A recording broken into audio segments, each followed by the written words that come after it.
ಕರ್ನಾಟಕ ರಾಜ್ಯದ ಕಲಾಭಿಮಾನಿಗಳಿಗೆ ಅಭಿನಂದಿಸುತ್ತಾ ಈ ಶ್ರೀ ಹಿರೇಲಿಂಗಸ್ವಾಮಿಯ ಮಹಿಮೆ ಅಥವಾ ಸೂರ್ಯಪುತ್ರನ ಪ್ರಭಾವ ಎಂಬ ಕಿರು ಕಲಾಕೃತಿಯ ಕರ್ತೃವಾದ ಕವಿಯಾದ ಜಿ.ಎಸ್. ಮಲ್ಲಪ್ಪನಾದ ನಾನು ನನ್ನ ಕಿರುಪರಿಚಯವನ್ನು ತಮ್ಮ ಮುಂದಿಡಲು ಶ್ರಮಿಸುತ್ತೇನೆ.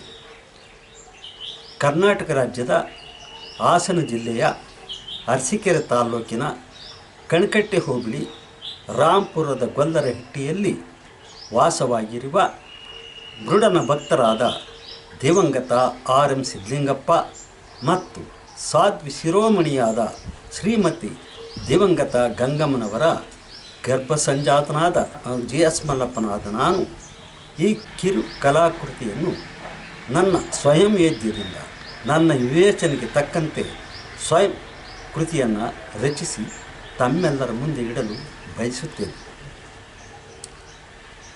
ನಾನು ಕರ್ನಾಟಕ ರಾಜ್ಯದ ಬಡವರ ಆಶಾಕಿರಣವಾದ ಸನ್ಮಾನ್ಯ ದಿವಂಗತ ಡಿ. ದೇವರಾಜ ಅರಸುರವರ ಸಚಿವ ಸಂಪುಟದಲ್ಲಿ ಸಚಿವರಾಗಿದ್ದ ದಿವಂಗತ ಸನ್ಮಾನ್ಯ ಶ್ರೀ ಎನ್. ಬಸವಣ್ಣನವರ ಸಹಾಯಕನಾಗಿ ಕೆಲಸ ನಿರ್ವಹಿಸಿ ನಂತರ ಕರ್ನಾಟಕ ಉಚ್ಚ ನ್ಯಾಯಾಲಯದಲ್ಲಿ ಶಾಖಾಧಿಕಾರಿಯಾಗಿ ಕೆಲಸ ನಿರ್ವಹಿಸಿರುತ್ತೇನೆ.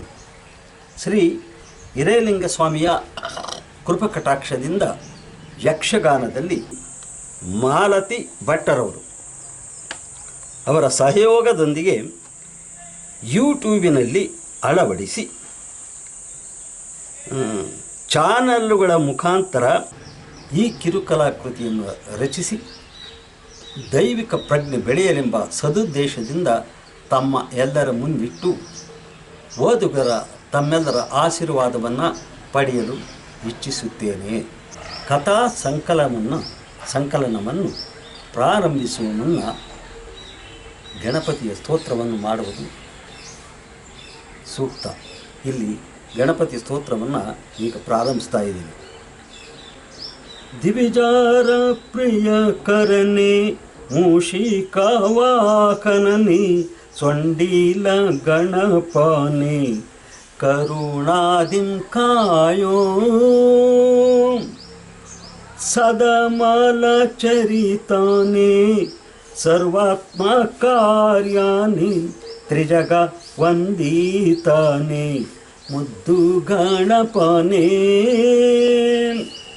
ಬುದ್ಧಿ ಪ್ರದಾಯಕನೇ ಬ್ರಹ್ಮಚಾರಿಣಿಯೇ ಉರಗಾವ ಉದರಾದಿ ಧರಿಸಿಕೊಂಡವನೇ ಪಾಶಂಕುಶಾಧರನೇ ಪಾರ್ವತಿಯ ಪುತ್ರಾನಿ ಮುನಿ ಜನರು ಸ್ತುತಿಸುವ ವಿಘ್ನರಾಜಾನೇ ಬೀಜಪೂರಕರಾಯ ಶೂರ್ಪಕರ್ಣಾಯನಿ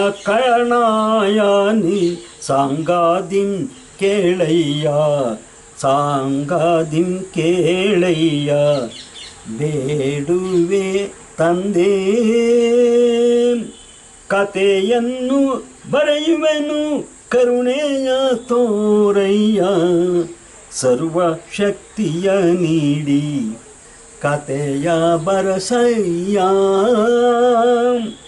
ಈ ಪ್ರಕಾರವಾಗಿ ವಿಘ್ನೇಶ್ವರನಂ ಭಜಿಸಿ ಮುಂದೆ ಮಹಾವಿಷ್ಣುವಿನ ಸತಿಯಾದ ಮಹಾಲಕ್ಷ್ಮಿಯನ್ನು ಪ್ರಾರ್ಥಿಸಿದ್ದಾರೆಂತನೇ. ಕಥೆಯ ಪ್ರಾರಂಭಿಸುವ ಮುನ್ನ ವಿಘ್ನೇಶ್ವರನ ಸ್ತುತಿ ಮಾಡಿದ್ದೇನೆ. ನಂತರ ಮಹಾವಿಷ್ಣುವಿನಾದ ಸತಿಯಾದ ಮಹಾಲಕ್ಷ್ಮಿಯನ್ನು ಪೂಜೆ ಮಾಡ್ತಿದ್ದೀನಿ, ಅಂದರೆ ಸ್ಮರಣೆ ಮಾಡ್ತಾಯಿದ್ದೀನಿ. ಪರಬ್ರಹ್ಮ ಸ್ವರೂಪಾಳೆ ಪದ್ಮಹಾಸನೆಯೇ ಸಿದ್ಧಿ ಬುದ್ಧಿಯ ನೀಡಿ ಜಗವ ಪರದವಳೇ ಮುನಿಗಾಣ ವಂದಿತೆ ಮೋಕ್ಷ ಪ್ರದಾಯಿನಿಯೇ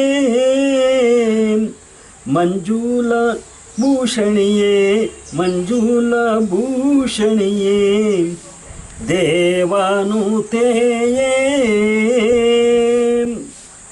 ಕ್ಷೀರ ಸಮುದ್ರದ ಮಂಗಳ ರೂಪಿಣಿಯೇ ಮಂತ್ರ ನಿವಾಸನಿಯೇ ಕಮಲೋದ್ಭವನೆಯೇ ಸುರಗಣ ಪೂಜಿತಳೆ ಫಲಪ್ರದವ ನೀಡುವ ಮಳೆ ಜ್ಞಾನ ವಿಕಾಸಿನಿಯೇ ಮಂಗಳದಾಯಿನಿಯೇ. ಈ ಪ್ರಕಾರವಾಗಿ ಮಹಾವಿಷ್ಣುವಿನ ಸತಿಯಾದ ಮಹಾಲಕ್ಷ್ಮಿಯ ಸ್ತುತಿ ಮಾಡಿ ಬ್ರಹ್ಮದೇವನ ಸತಿಯಾದ ಶ್ರೀ ಶಾರದಾಂಬೆಯ ಸ್ತುತಿ ಮಾಡುತ್ತಿದ್ದಾರದೆಂತೆನೇ. ನಾರದನ ಜನನಿ ಬ್ರಹ್ಮನ ರಾಣಿಯೇ ಕರದಿ ಪುಸ್ತಕ ಪಿಡಿದಂ ಕರದಿ ಪುಸ್ತಕ ಹಿಡಿದಂ ವೀಣಾಪಾಣಿಯೇ ವೀಣಾಪಾಣಿಯೇ ಬುದ್ಧಿ ಪ್ರದಾಯಿನಿಯೇ ಲೋಕದ ಮಾತೆಯೇ ನಿನ್ನಯ ಚರಣಕ್ಕೆ ನಿನ್ನಯ ಚರಣಕ್ಕೆ ನಮಿಪೇವು ನಾಯೇ ನಮಿಪೇವು ತಾಯಿ. ಮಹಾಭದ್ರೆಯು ನೀನು ಮಹಾಮಹಿಮೆಯು ನೀನು ಮಹಾಭದ್ರೆಯು ನೀನು ಮಹಾಮಾಯೆಯು ನೀನು ಮತಿಗೆ ಮಂಗಳ ನೀಡಿ ಕೃತಿಯ ಬರಸಮ್ಮ ತ್ರಿಕಾಲಜ್ಞಾನಿಯೇ ಶಾಸ್ತ್ರ ಸ್ವರೂಪಿಣಿಯೇ ವಿದ್ಯಕ್ಕೆ ಕರ್ತಳು ಶಾರದಾಂಬೆ ಕೃತಿಯ ಬರೆಯುವ ಮುನ್ನ ನಿನ್ನ ಕರುಣೆಯೂ ಬೇಕು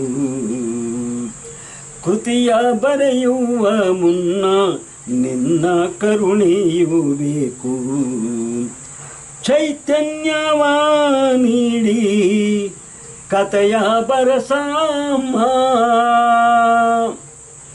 ಈ ಪ್ರಕಾರವಾಗಿ ವಿದ್ಯಾ ಪ್ರದಾಯಿನಿಯಾದ ಬ್ರಹ್ಮನ ಸತಿಯಾದ ಶ್ರೀ ಶಾರದಾಂಬೆಯನ್ನು ಸ್ತುತಿ ಮಾಡಿ ಮುಂದೆ ಪರಶಿವನ ಪತ್ನಿಯಾದ ಜಗದ ಜನನಿಯಾದ ಪಾರ್ವತೀ ದೇವಿಯನ್ನು ಸ್ತುತಿ ಮಾಡುತ್ತಿದ್ದಾರದೆಂತೆನೇ. ಸ್ವಯಂ ಜ್ಯೋತಿ ಸ್ವರೂಪಳೆ ಪರಶಿವನ ಮಹಾಸತಿಯೇ ಜ್ಞಾನ ಕ್ರಿಯೆಗಳಿಂದ ಜಗವ ಪರದವಳೇ ಶಾಂಭವಿ ಶರ್ವಾಣಿ ಶಶಿಮುಖಿ ಪರರಾಮೇ ಕಂಬು ಕಂದರ ರಾಣಿ ಕಸ್ತೂರಿ ವೇಣಿ ದಯಾಸಾಗರಾಳಾದ ಜಗದಂಬೆಯೇ ನಿನ್ನ ಚರಣಾದಿ ಬೇಡುವೆನು ಕರುಣಾ ತೋರಮ್ಮ. ಕಥೆಯ ಬರೆಯುವ ಮುನ್ನ ನಿನ್ನ ಬೇಡುವೆ ನಮ್ಮ ಜ್ಞಾನವನ್ನು ಕರುಣಿಸಿ ಕೃತಿಯ ಬರಸಮ್ಮ. ಬಾಳಾನು ನಾನಮ್ಮ ಮುದ್ದಾನು ನಾನಮ್ಮ ಕೃತಿಯನ್ನು ರಚಿಸುವೆ ಕ್ಷಮಿಸಿ ಕಾಯಮ್ಮ. ಪ್ರಕಾರವಾಗಿ ಪರಶುಮನ ಸತಿಯಾದ ಪಾರ್ವತಿ ದೇವಿಯನ್ನು ಸ್ತುತಿ ಮಾಡಿ ಭಗವಂತನ ಪ್ರೇರಣೆಯಂತೆ ಶ್ರೀ ಹಿರೇಲಿಂಗಸ್ವಾಮಿಯ ಮಹಿಮೆ ಅಥವಾ ಸೂರ್ಯಪುತ್ರನ ಪ್ರಭಾವ ಎಂಬ ಕಿರುಕಲ ಕೃತಿಯನ್ನು ಯಕ್ಷಗಾನದಲ್ಲಿ ರಚಿಸಿ ಈ ಕಥಾ ಕಲಾಕ್ಷೇಪದಲ್ಲಿ ಕೈಲಾಸವಾಸಿಯಾದ ಪರಶಿವನು ಜಗನ್ಮಾತೆಯಾದ ಪಾರ್ವತಾದೇವಿಯು ಭೂಲೋಕದಲ್ಲಿ ಜನಿಸಿ ಸೂರ್ಯಪುತ್ರನ ಪ್ರಭಾವಕ್ಕೆ ಸಿಲುಕಿದರೂ ಸತ್ಯ ಬಿಡದೆ ಜಗತ್ತಿಗೆ ಸತ್ಯದ ಹಿರಿಮೆಯನ್ನು ಸಾರಿದ ವರ್ಣನೆಯನ್ನು ಕಥಾ ಕಲಾಕ್ಷೇಪದಲ್ಲಿ ಹೇಳುತ್ತಿದ್ದಾರದೆಂತೆಯೇ.